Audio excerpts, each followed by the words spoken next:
بسم الله الرحمن الرحيم. حاجة البريد بس تحت يا عم، همسح لك التحت. امبارح انا اتصلت بالسيد الوزير لما لقيت الولد الحرامي عامل شكاوى في كل مكان، حرامي رسمي، حرامي وشغلك عايزك حرامي واستلم بس انك حرامي، واخد بالك؟ وحتى سالوني ما شطبتكش ليه؟ قلت لا، خليه ينزل انتخابات، مش هطلعك بطل، انزل عشان تتعذب. انا كلمت الوزير قلت له قصه عدد 5000 500,000 اي عدد انا ما بعدش، ابعت لي لجنه بكره، قال لي ابعتهم لك السبت، قلت له لا بكره يفحصوا الاعداد كلها اللي موجوده اللي لهم حق تصويت. ما اعرفش الوزير قال لهم السبت راح ابعت النهارده، مش مشكله، ما عنديش مشكله، برحب بيهم. استاذ احمد صالح مدير الشباب والرياضه والجيزه، والاستاذ احمد زكي الكوميشن القانونيه، واستاذ خالد مدير الهيئات الجيزه. هم عملوا لجنه حوالي 7 تعليمات مدير النادي، مدير الاشتراكات، سيبوا لهم الورق يفحصوا كما يشاء، يعدوا العدد بما يرضي الله. طلع 67,000 يبقى 67,000، 700,000 يبقى 700,000، وسيبوا لهم الورق ويمشوا كمان. خلاص؟ عايز حاجه تاني مني؟ ادي واحد. 2، تحب اعمل انتخابات في بيتكم؟ انا عندي استعداد اعمل انتخابات، اعمل في البيت عندك، بس هات لي مكان نعمل خيام ونعمل في البيت عندك. واقسمت بالقران الكريم ده ان صوتي ليك في الانتخابات، برغم انك حرامي، بس عشان اوريك هتاخد قد ايه. قال القران ده هدي لك صوتي عشان تصعبان عليا. خلاص؟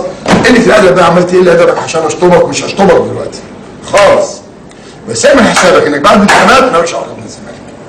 ليه مالكش علاقه؟ عشان الملف ده انك حرامي تاني، حرام. وانا قلت حتى المديريه حرامي، حرامي رسمي، حرامي بالشهاده، تمام؟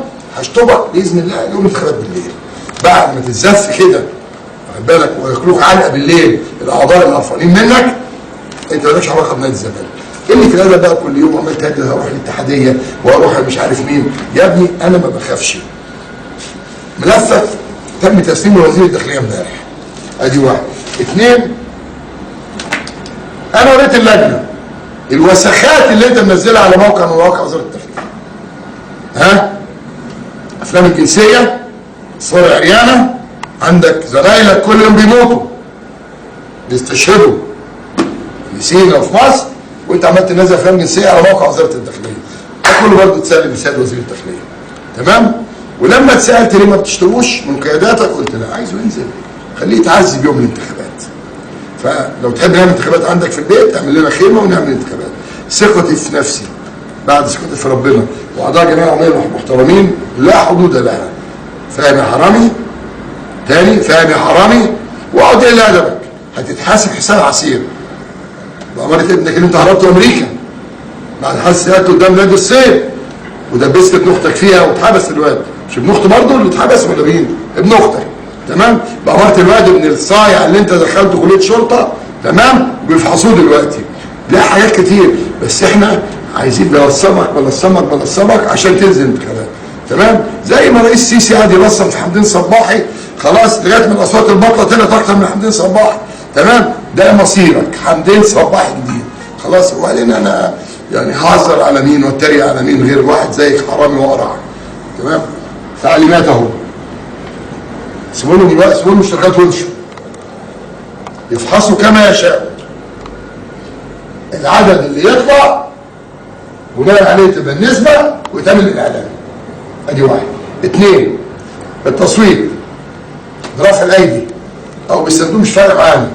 ليه؟ لان اللائحه بقول يا الله ده اسمه محمد، ما اعرفش اسمه محمد ايه اللي طلع بيقول لك ايه، اللائحه الاسترشاديه غافله تنظيم طريقه التصويت. وانا قلت للوزير الكلام ده بعد ما طلعت رساله الوزير في خطا هنا، اللائحه لم تنظم طريقه التصويت، تمام؟ طريقه التصويت بتاعتنا احنا بالعكس، انا مصلحتي ان نعملها بالورق، لان كل واحد يجي يحط الصندوق بدل ما اعذبه طول النهار لغايه الساعه 7، فدي مش هتفرق معانا. اللي فارق معانا انك عيل حرامي تافه، تافه. ملفك عند وزير الداخليه، خلاص؟ انا مش هتكلم تاني عنك، يعني ملفك سلمته امبارح عند وزير الداخليه بالكامل. الافلام الجنسيه اللي على المواقع بتاعت الشرطه انك حرامي تسلم، كل ده تسلم الوزير. الوزير بقى راجل محترم وذكر، وانا عارف انه ذكر مش هيفوت الموضوع ده كده على خير. لكن احنا كمجلس اداره الزمالك مش هناخد معاك اجراء اداري. ليه؟ علشان سيادتك لو خدنا معاك اجراء اداري يا حرامي هتقول ايه دلوقتي؟ عشان هو خاف مني. يا ابني هات لي عنتر بن شداد ينزل ضد الانتخابات. كنت في ربنا وفي نفس القضيه جمعيه يوميه، نادي اتعمل عالمي والفرقه دي فائت، وبطل انت الصيع اللي معاك شماته في نادي الفريق كل ما مش عارف مين. وهنتكلم دلوقتي في يعني بيان منفصل عن اللي عمله سلاسي، وسخنا في المدير الاول استاذ احمد صالح رئيس مديريه او مدير اداره مديريه، معاه احمد زكي، مع استاذ خالد، مع بقيه المجموعه، سلموهم وامشوا. ما عندناش حاجه نخبيها يعني. نادي الزمالك اللي انا واخده مديون 306 مليون في خزينته 110 مليون. في خزينته 110 مليون. شفت بقى يا حرامي؟ عشان في ايد شريفه بتدير. مش العيال اللعيبه اللي احنا بمطوه ادفع قال احسن اشترك باتحاد الكوره. كل ده يتحقق فيه ان شاء الله باذن الله عند سيد الوزير، واحنا بعد الانتخابات ما تخلص بساعه باذن الله ان شاء الله. اتفضلوا. في اي طلب تاني مطلوب مني؟ وبناء على اللي هيوجد اعمل اعلان تاني، ما عندناش مشكله. خلاص؟ ولو في يا جماعه فرصه نعمل انتخابات عنده في البيت انا ما عنديش مشكله. نعمل انتخابات عندك في البيت يا بابا، خلاص؟ وبطل بقى الاستيكه اللي انت عاملها دي. والان الصيع اللي انت بتقبضهم الصحفيين الصيع تاني، يبقى كده الصحفيين عندك قال صيع قبيضه، موسم الغله بدا لمهم. كل ده مش هيهمني. عارف ليه؟ في انتخابات مجلس النواب السي بي سي والنهارده اللي انا محامي للاسف يعني خلاص عملوا بيان مقاطعه ليا، عملت تقريبا 100 مؤتمر مفيش مؤتمر اتزعل، والوكيل الصحفي الايام كلاش قال لك متضامن معاهم. تمام؟ خدت 100,000 14,000 صوت باطل و86,000 صوت حقيقي. طلعت الاول على مستوى الجمهوريه على جميع ان هو على مستوى الجمهوريه. شعبنا واعي واعضائنا واعيين والناس واعيه. يا حرامي اقرا وحرامي.